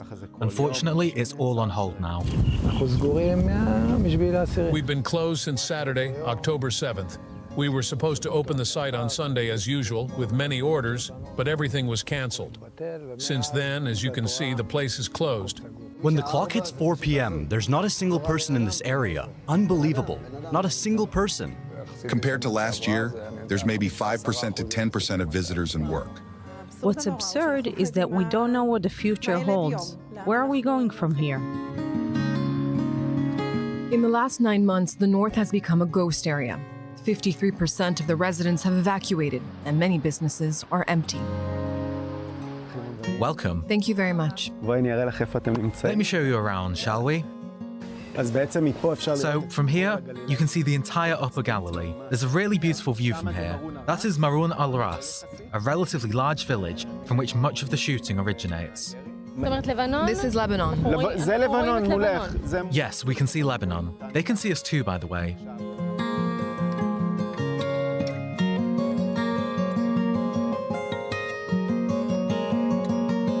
As a result of rocket falls, an entire vineyard of ours, 30 dunams, burned down. It was a 2010 plantation, meaning 14 years of hard work and investment that all went to waste. 30 dunams, a full-life project of ours that no longer exists.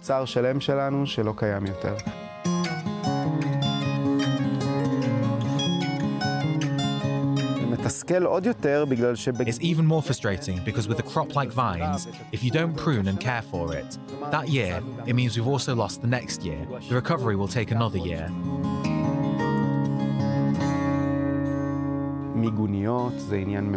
Bomb shelters are a very, very expensive matter. A concrete bomb shelter costs something like 40,000 shekels. The winery had to spend its own money on additional bomb shelters to distribute around the winery area. When I used to go to our vineyards in Misgavam, before it burnt down, if there was an alarm, I'd jump under a tree, hide, and hope nothing would hit me.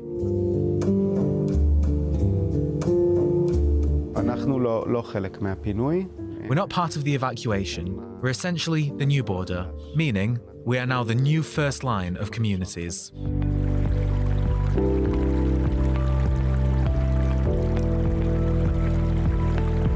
You've reached the Jordan River rafting. I think it's one of the largest sites in the north of Israel. At this time of year, it usually hosts around 3,000 to 4,000 people. As you can see, now it's closed down. Very sad.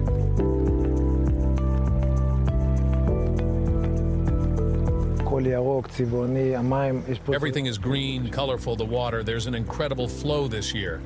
All the best conditions for the best season, and everything is failing. Essentially, the Homefront Command approves to open the site. As far as they are concerned, we can open it. But who will come? Crazy losses, 0% activity. We still haven't received money since December. We pay property taxes, all expenses remain. Whether it's electricity, all of these things. Employees whose unpaid leave has ended, I need to pay them money. If not, I'll lose them. Recently, a tourism outline has come out, which we can submit. I hope this outline will help us, at least to pay the employees. Right now, this outline gives us some optimism. But as for the business, I don't see us opening this year. Especially with the situation not changing here, people are simply afraid to come. And even when people call, they say, "Oh, it's in the Kibbutz Gado area, Gonen. There are many alarms there, we won't come." Even those who think of coming in the end cancel. Evacuees in other areas of the north were taken care of. Us, less so.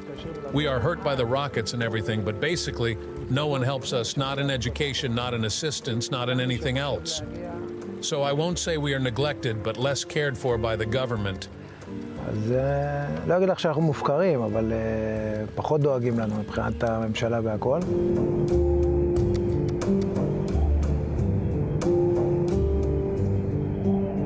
יש לנו פה חומוס ביתי שלנו, תראה איזה חומוס. We make homemade hummus here. Look at it. Everything here is homemade. All of our salads. We also bake our bread from scratch. The pitas, the baguettes, everything on coals. Really good kebabs. We didn't stay here for the money. We stayed to keep ourselves sane, to provide service to the security forces in the area, and to show that we didn't abandon the place.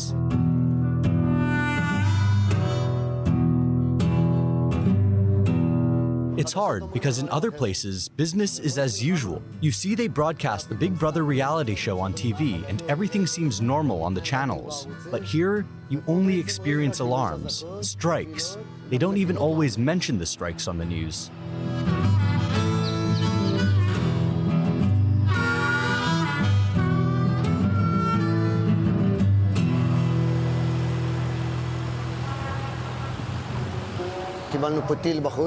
We got a missile hit outside. Everything was damaged, all the shops, everything was shattered. This is the front side of the mall. We cleaned up the broken glass shards because it was dangerous. You see this? Come here. I'll show you exactly where the fall was. See all the shops here that exploded?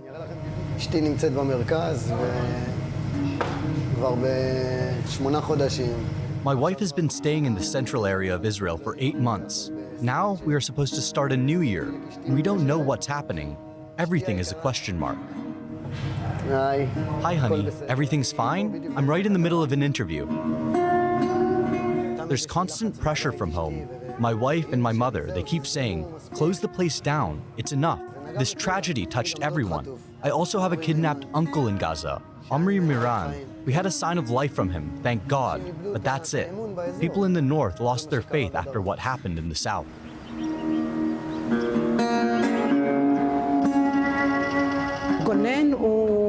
Gonen is a kibbutz located about 10 kilometers from the border, so the residents were not evacuated. We're also not included in the government's compensation plan. People are afraid to come near this area. Tourists, no question about it.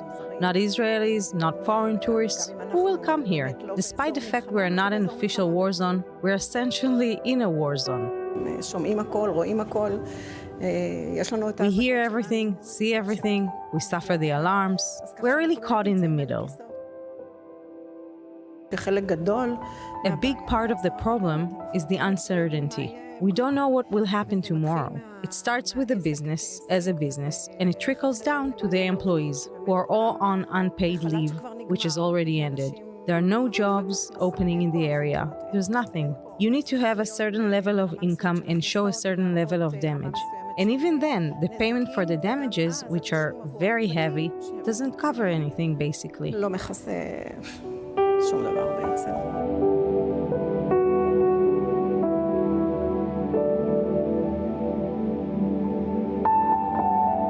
The average Israeli resident doesn't know exactly where the Golan is located, where the Galilee is located, where anti-tank missiles are fired, where they are not. So basically, they're afraid and they don't come.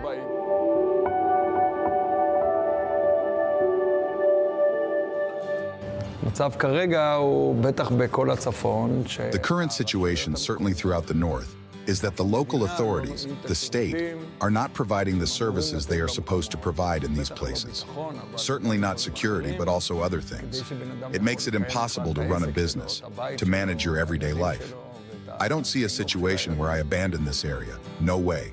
Our vineyards are here, they are planted here and in the Galilee, along the borders. I wish our country looked at things differently. Other countries are very helpful and supportive. We don't live in such a country, unfortunately. Yes, this is the situation, and we need to deal with it.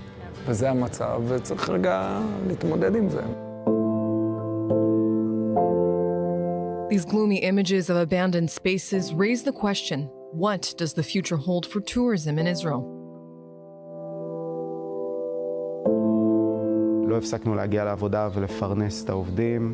We haven't stopped coming to work and supporting our workers. We have planted a vineyard this year too. We are looking forward, but at some point it starts to affect us. How positive can we be?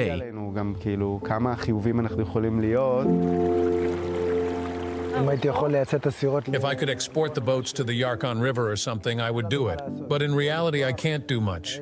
I can either run the business and lose money or close down like I did. We have no choice. That's the situation. When evacuating the area, I think they should have evacuated the kids, but should have left the people here to hold the area.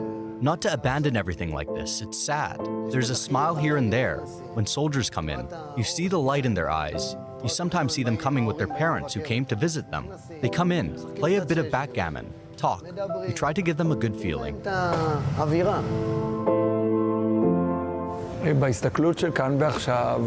Looking at the here and now, I can only hope it all will be okay.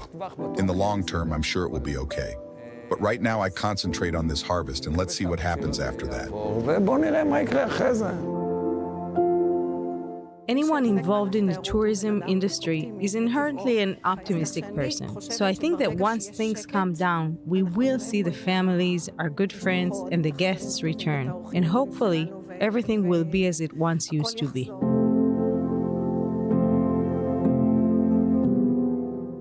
The United Kingdom's new foreign minister arrives in the region today with visits scheduled Prime Minister Netanyahu and Palestinian Authority President Mahmoud Abbas. David Lammy's interactions will be closely followed for hints of any shifts in British foreign policy under the new Labour government. Our correspondent Robert Swift has the details. Britain's top diplomat flew into Israel Sunday to set out his new government's foreign policy stance. On his schedule are meetings with Israeli Prime Minister Benjamin Netanyahu and Palestinian Authority Chief Mahmoud Abbas. But his first public statement was due to events in the United States.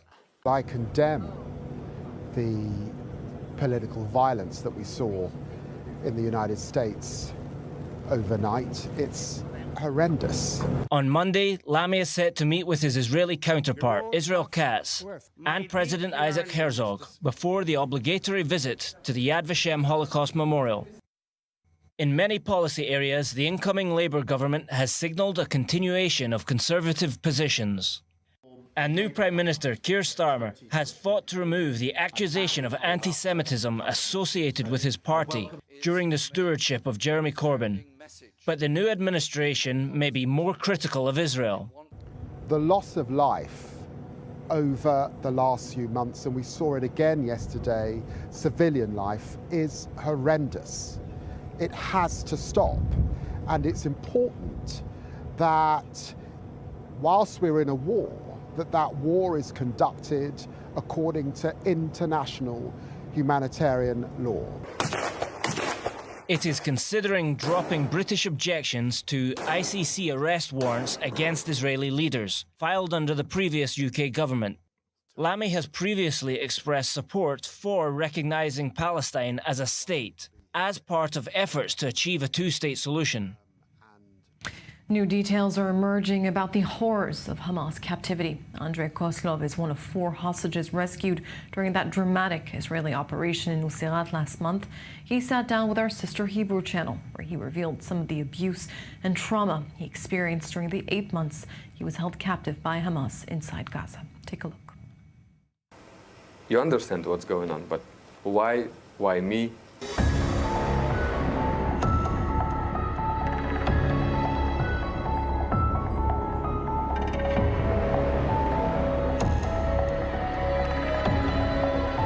We got used to everything, like to think about maybe we can die, maybe they will kill us, maybe something wrong will happen, maybe like anything can happen. After a brutal 8 months held in captivity by Hamas in the Gaza Strip, Andrei Kozlov, a sous chef who worked as a security guard at the Nova Music Festival, was rescued from a civilian apartment in Nusrat refugee camp in central Gaza by Israeli special forces. Together with Shlomi Ziv and Almog Meir Jan, Kozlov, who had only moved to Israel 18 months prior to his kidnapping, was held captive by journalist Abdullah al-Jamal, who wrote regularly about the war's toll on Gazans, while simultaneously holding 3 Israelis hostage in his family's apartment. I understood maybe after like 5 minutes after like we started to drive, I realized like we're going to Gaza. Over the course of the first 6 months, the 3 men were transferred to 6 different sites while being restrained by padlocks and chains on their wrists and ankles. In December, they were moved to Al-Jamal's apartment.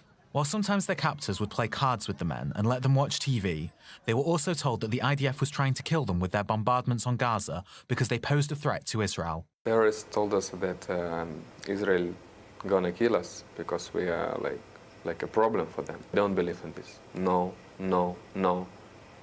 It can't be like this. But they didn't stop. The doctor who received the hostages after their rescue said that all of them were extremely malnourished and had experienced different forms of physical and psychological abuse. Already, we got used to everything. 2 bombs, 2 terrorists without faces, they were in masks. 2 Kalashnikov, 2 RPG that near our mattresses. 2 grenades, 2 big bombs. They told us that if somebody will come to rescue us, they will kill us. First seconds I was really afraid. After I was full of hope. And to see a lot of soldiers who were really happy about that they do for us. I saw a lot of smiles. Like everybody of them, they shaked our hands, like they tried to keep us calm. They're heroes. Like I'm not a hero. They're heroes. Andrei got through the days in captivity by repeating mantras to himself in Russian. You are alive, every day is a gift, and my family is waiting for me, alive, whole, and well.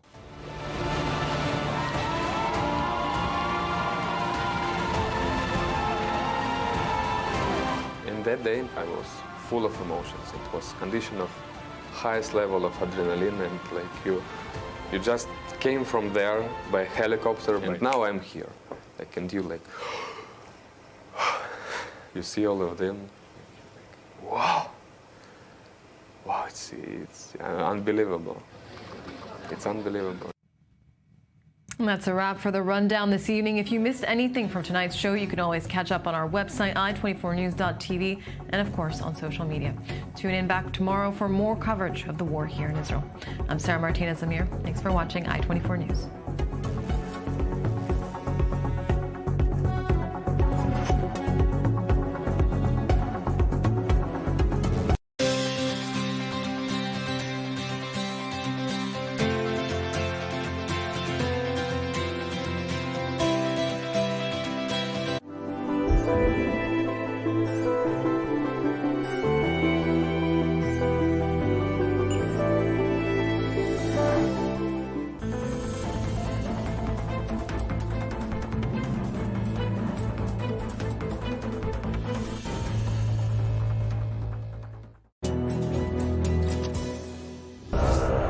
Did you hear that crowd?